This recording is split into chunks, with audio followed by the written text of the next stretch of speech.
Hola, muy buenos días. Qué bueno que estás aquí. Hoy, para terminar de cerrar con el devocional de Santiago, que lo terminamos en el video anterior con capítulo 5 de Santiago, quiero darte un panorama general de lo que es esta carta. Esta epístola o carta que encontramos en el Nuevo Testamento nos habla muy profundamente de cómo debemos vivir como cristianos. Escrita por Santiago, hermano probablemente de Jesús, este libro se enfoca en la práctica del cristianismo, resaltando la importancia de vivir de acuerdo con la fe que profesamos. A lo largo de la epístola, Santiago ofrece enseñanzas sobre cómo vivir una vida cristiana genuina, tanto en palabras como en acciones. Eso no se debe quedar solo en palabras, eso tenemos que accionarlo para nuestra vida y para que los otros también se beneficien. Aquí te dejo un panorama general de las enseñanzas de Santiago. Y como el punto número 1 te voy a hablar de la fe y las obras, que van juntas. El capítulo 2 de Santiago, desde el versículo 14 al 26, podemos destacar cómo Santiago subraya que la fe sin obras está muerta.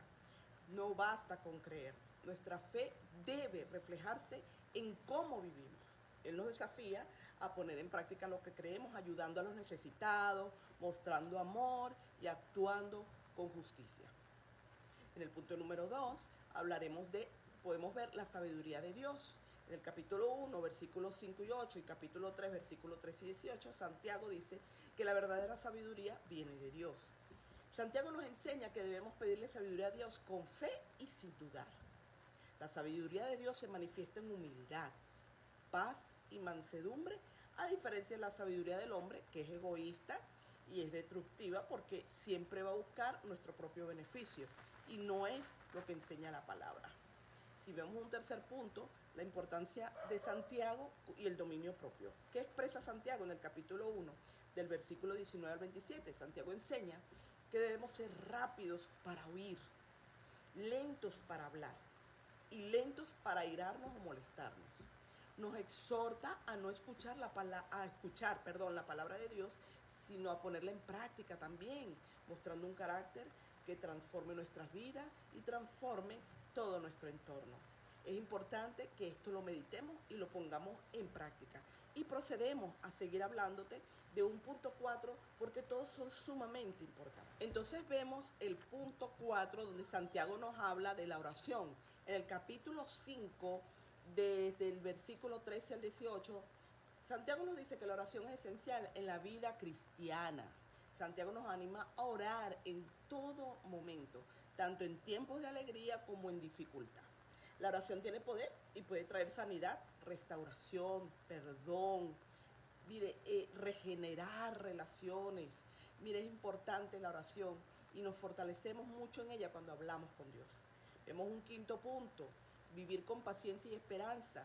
En ese mismo capítulo 5, del versículo 7 al 11, podemos ver que Santiago nos exhorta a ser pacientes en medio de las pruebas y a esperar la venida del Señor.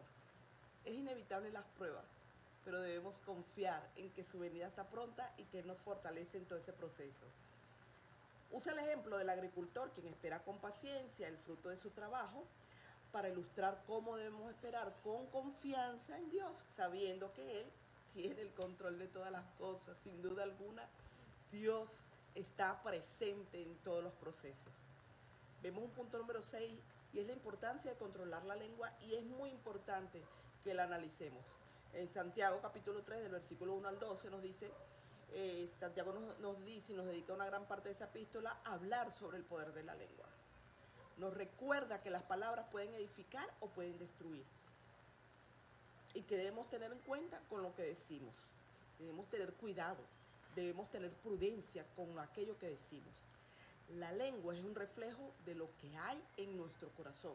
Si hablamos con odio y maledicencia, nuestro corazón está dañado y el Señor lo puede sanar. Y que eso se va a reflejar cuando estemos restaurados en nuestra manera de actuar. El punto 7 habla de la ayuda a los necesitados. Santiago capítulo 2, del versículo 1 al 13, nos habla sobre la crítica y la discriminación en la iglesia y nos llama a tratar a todos por igual, sin hacer distinciones entre ricos y pobres. La verdadera religión, según Santiago, es cuidar de los huérfanos y de las viudas y mantenerse alejados de la corrupción del mundo, cosa que hoy en día es mucho más difícil, pero se puede hacer, porque cuando tenemos a Cristo, en Cristo todo, absolutamente todo es posible. Entonces podemos ver en el panorama general de esta carta, que nos invita no solamente a vivir una vida cristiana de palabras, sino de acciones. Que nuestra vida, nuestro diario de vivir refleje que somos hijos de Dios y que hemos creído en Cristo Jesús y obedecemos sus mandamientos. Cuando leemos la palabra conocemos su carácter, conocemos el por qué hizo o no hizo tales cosas. Y cuando lo vamos conociendo nos vamos enamorando más de Él. Así que es preciso que leamos la palabra de Dios. Es preciso que eso que aprendemos, no solamente lo aprendamos de manera intelectual, como leer cualquier libro de una novela cualquiera o un cuento cualquiera.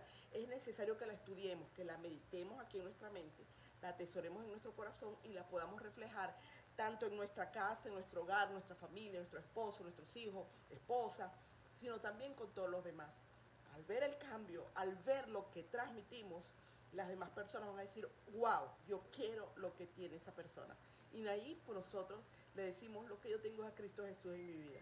Y vamos enseñándole también al estudio de la palabra. Espero que este devocional, que ha llegado totalmente a su fin, sea de gran bendición o haya sido de gran bendición para tu vida. Espero que reflexionemos en ello y que espérenme para la próxima en el otro devocional. Dios le bendiga inmensamente y no puedo cerrar sin decirte que si no has reconocido a Jesucristo como tu Salvador, es el tiempo de hacerlo. Arrepiéntete del pecado que nos llevas a la perdición y a la muerte eterna. En Cristo tenemos una vida eterna en Él, una esperanza maravillosa que el mundo no tiene. Dios te bendiga.